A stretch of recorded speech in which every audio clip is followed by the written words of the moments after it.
Hello everyone, it's me Pratima. I hope you guys are doing well. So when it comes to premium mid-range phones, Samsung and OnePlus are two of the most trusted brands. Yeah, there are other companies making phones in this price range, but the brand value of Samsung and OnePlus phones is just unmatched.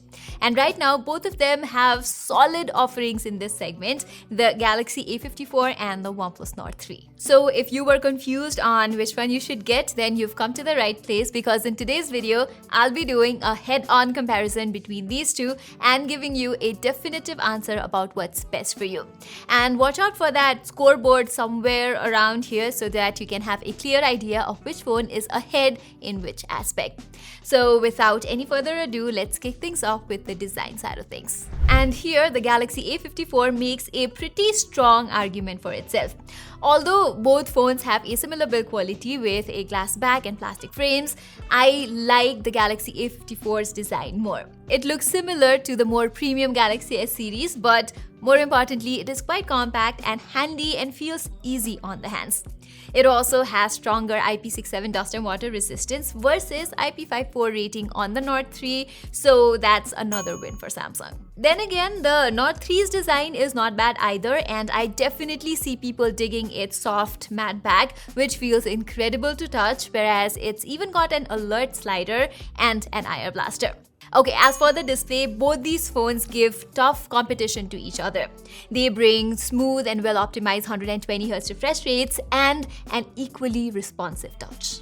On paper though, the Nord 3 looks much more competent thanks to its sharper resolution, higher brightness levels, high-frequency PWM dimming support and more. And just look at how thin its bezels are. It's insane. But Samsung being Samsung, Galaxy A54's display is still excellent to look at. Both of them have Wideband L1 and HDR10+ certification to stream high dynamic range videos on Netflix. But for some reason, OnePlus Nord 3's HDR playback looks a bit flat with slightly overblown highlights by default. I found this to be the case with my local HDR videos as well, although turning on the bright HDR video mode mostly does the trick. And another thing I've noticed after hours of media consumption is that the Galaxy A54 also has better color accuracy of the two. As you can see, things look more pinkish on the Nord 3, which is particularly noticeable in human subjects. So with all the back and forth, I think it's only fair that these two share a point in the display department. As for the audio, you get a pair of stereo speakers with Dolby Atmos support on both these phones. The OnePlus Nord 3 does have a bit wider soundstage with more room for instruments, but when it comes to vocal clarity, the Galaxy A54 does a better job for me. Therefore, it ultimately just comes down to your personal taste in music. Okay, moving on, I was expecting an easy win for OnePlus Nord 3 in terms of haptics, but using them side by side, I honestly am a little surprised to see how close things are. In case you didn't know, the Galaxy A54 is Samsung's very first Galaxy A series phone to use a superior X-axis linear motor, which is why it has pretty great haptics. The Nord 3, on the other hand, borrows Oppo's O haptics technology, which I found to be doing slightly better than the Galaxy A54. Nord 3 just has a higher fidelity vibration that feels sharper and crisper. Getting to performance, it's pretty much a clean sweep for the OnePlus Nord 3. It's sad to see that the Galaxy A54's Exynos 1380 remains one of the most under-optimized chips of 2023, while the Nord 3 enjoys MediaTek's flagship chip of last year, the Dimensity 9000. So be it in synthetic benchmarks or real-life gaming tests, the Dimensity 9000 absolutely destroys the Exynos 1380 in anything and everything. OnePlus still has not managed to optimize the Nord 3 to its full potential when it comes to gaming, since its thermals is not the best and neither could it play the most high FPS ready games at 120 FPS, but I'd pick this guy over the Galaxy A54 to play my favorite games any day of the week. The software side of things on these phones is pretty great though. Both of them offer a clean, ad-free Android experience with zero bloatware apps, and I love it. But the Galaxy A54 shows some signs of stutters every once in a while, especially when you have a bunch of apps running at a time. Likewise, I found that the Nord 3's memory management is quite aggressive as it shuts off background apps so fast that it actually performed a lot worse in my app opening and multitasking test. So yeah, this is one area where I'd like to see OnePlus improve with future updates.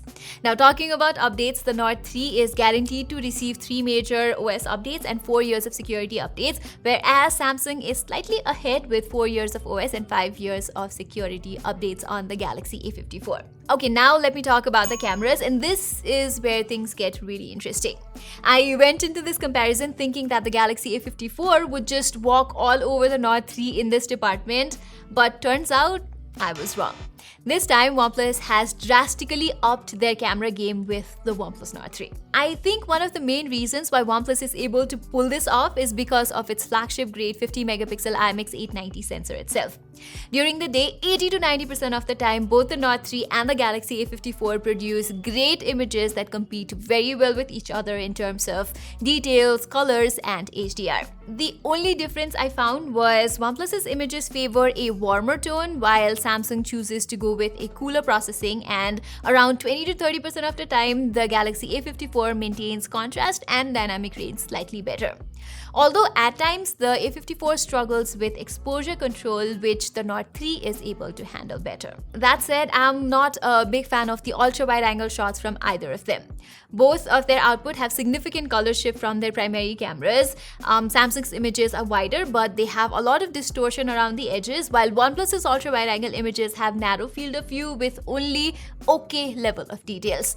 So I wouldn't give points to either of these cameras in this department. When shooting human subjects, the Galaxy A54 has a slight edge, at least when it comes to maintaining skin tone. It does not apply artificial smoothing in selfies or crank up the contrast levels in portraits like the Nord 3, which looks more pleasant to my eyes. Samsung phones have always been good at preserving the skin tone of human subjects, so I can't say I am surprised with this result, although I wished it processed the background a bit better. The OnePlus Nord 3 flips the script in terms of low-light photography though. Its photos aren't as noisy, they have better highlight and exposure control, and that warmer color science adds to the nighttime aesthetics too. I also like how you don't necessarily have to switch to the dedicated night mode for better results on the Nord 3 most of the time, as the regular photo mode takes care of things just fine. So overall, both these phones have their own pros and cons in the photography side of things, so I guess they should share a point once again. However, the Galaxy A54 is a much better phone when it comes to videos. While it does not have a 4K 60fps recording option from the main camera like the Nord 3, its 4K 30fps footages are actually much more usable with nicer stabilization and colors. You can even shoot 4K 30fps ultra-wide-angle videos here or switch between the wide and ultra-wide-angle lens during recording, none of which is possible on the Nord 3. The OnePlus Nord 3 falls behind in terms of selfie videos as well, as it's only limited to 1080p 30fps as opposed to 4K 30fps on the Samsung Galaxy A54. And even at 1080p 30fps, OnePlus Nord 3's output is not very stable. Okay, lastly, battery-wise, I've been getting similar screen on time on the Galaxy A54 and the OnePlus Nord 3 at around 5 to 5.5 hours. I know that's nothing extraordinary, but the Nord 3 does impress with its charging speed, as its 80-watt power brick, which is also included inside the box by the way, can take the phone from 0 to 100% in just 35 minutes. Okay, so let's now take one final look at the scoreboard, and it seems that the OnePlus Nord 3 has a comfortable lead over the Galaxy A54. But it's not just the score. I honestly think that the Nord 3 is a better phone overall, considering everything it offers for the price. It's also slightly cheaper than the Galaxy A54, making it an even better value. So if you want a balanced phone with excellent performance, nice display, and acceptable cameras, the Nord 3 is the one you should go with. The Galaxy A54, on the other hand, is not a bad option either if you don't play a lot of games, but ultimately you're paying slightly premium for the Samsung brand name here. So everybody, that was my full comparison of the Samsung Galaxy A54 and the OnePlus Nord 3. Which one would you go for? Do let us know in the comments below. And if you like this video, don't forget to give it a thumbs up. And while you're there, don't forget to subscribe to our channel. Till then, I'm Pratima, and thank you so much for watching.